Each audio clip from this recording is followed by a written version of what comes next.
Hi everyone, it's Eric from ecommon12.blogspot.com and welcome to my gaming performance test on the HTC One M8.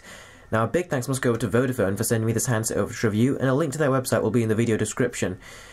So, let's get into the actual gaming test. Now, I've had this phone for a couple of weeks now, and I've been testing it with various games, and I'm actually going to throw quite a few games at it in this video, and not just the one or two that I normally tend to do. So let's start off with the Amazing Spiderman, the classic example that I use with all of these smartphones. And as many of you know, whenever I play the Amazing Spiderman, every single time it tends to lag all the time on pretty much every single smartphone, with the exception of a couple that run at 60 frames per second. So, let's see how it runs on the M8, and as you can see, it runs very smoothly. It runs at around about 50 to 60 frames per second, pretty much consistently. Every now and then when you are like going down in the city and web swinging, sort of like this, it's not lagging right now, but there are times when it does. So, it's not a perfect sort of like gameplay experience, but it's much better than many other smartphones that play it, and this is more than playable, and I would pretty much enjoy playing the game like this, although many of you know I am not a person who tends to game on smartphones. There, as you can see, web swinging around is very, very fluid, and even when you're using combat in the game as well, it's very, very fluid as well. So yes, I could see that anyone who would want to play this game will have a very ideal experience.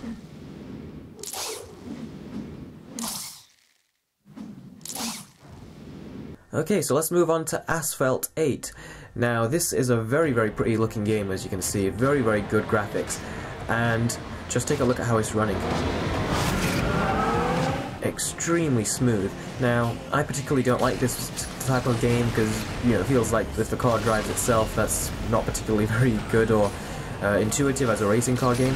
But as you can see, it looks very, very nice, and it even runs like extremely smoothly. There's next to no lag whatsoever. So yeah, as you can see, it's running perfectly fine. Gameplay, as I said, not really my type. I'd like it when I can drive the car myself. When the computer controls the car, it's kind of doesn't really feel like you're actually playing a game. Really, it seems more like it's an automated gameplay experience as opposed to you actually controlling the game. But as you can see, it looks very, very good, and I'd say this is one of the best looking games on a mobile phone to date. So, we'll go into Injustice Gods Among Us. Now, you all know I've reviewed Injustice Gods Among Us for the PS Vita, and I absolutely loved that version. This is a much more downgraded version, and I'm not entirely keen on it, but just take a look for yourselves how it actually runs.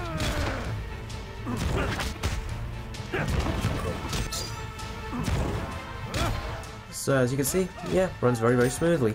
This game is a complete and utter rip-off though, because it relies on you to actually do in-app purchases, and they really do rip you off. Actually, a lot of in-app purchases games are doing this. They sort of take away from the affordable aspect of mobile gaming. They do try to rip you off, and it is an absolute scam. So I'd say it only plays for casual sort of like gameplay sessions, and don't think you want to unlock everything and then play this whole game, as literally it's just going to cost you a lot of money, and you might as well get the console version, which is a much more better experience. And as you can tell, I'm not doing particularly well at this game. That's because I haven't really spent much time on it. But as you can see, it runs absolutely fine, and my little brother actually really enjoyed playing this game on this HTC One M8. And yeah, the sound with the speakers from the device really make this game sound a lot more rich. And the music and soundtrack is directly from the console versions of the game, so I have no complaints with that right there. But the gameplay is not really my type, and it's pretty much the same sort of like fighting game we've seen from Marvel, Infinity Blade, and all that sort of stuff. Barely changed.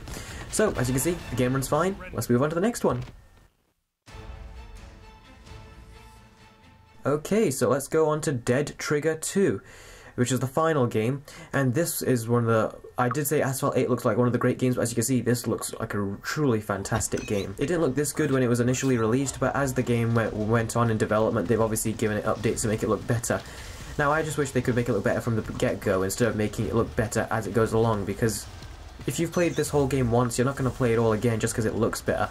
So, if we had that experience from the beginning, that would have been better initially. So this is the first level, and you can see me trying to go to my next objective point. And I have not changed any of the settings on the game. This is the stock settings, and as you can see, I did not hit or attack the zombie right there.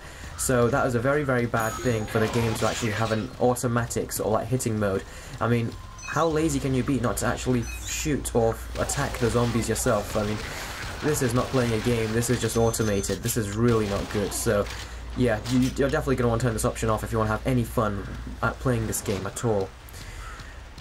But yeah, when you do, it's actually quite a lot of fun, but as you can see, graphics look very nice. It's got quite a lot of green tint to it, but on the whole, a very, very nice looking game, and if you like the first one, the chances are you'll really like this one. So, that's Dead Trigger 2, and overall, the gameplay experience on the HTC One M8 has been a very, very pleasant one. So, thank you guys very much for watching. This has been Eric from ecommon12.blogspot.com. Please stay tuned for my full review, which will be up on my channel in the next couple of days. And I'll see all of you next time. Take care.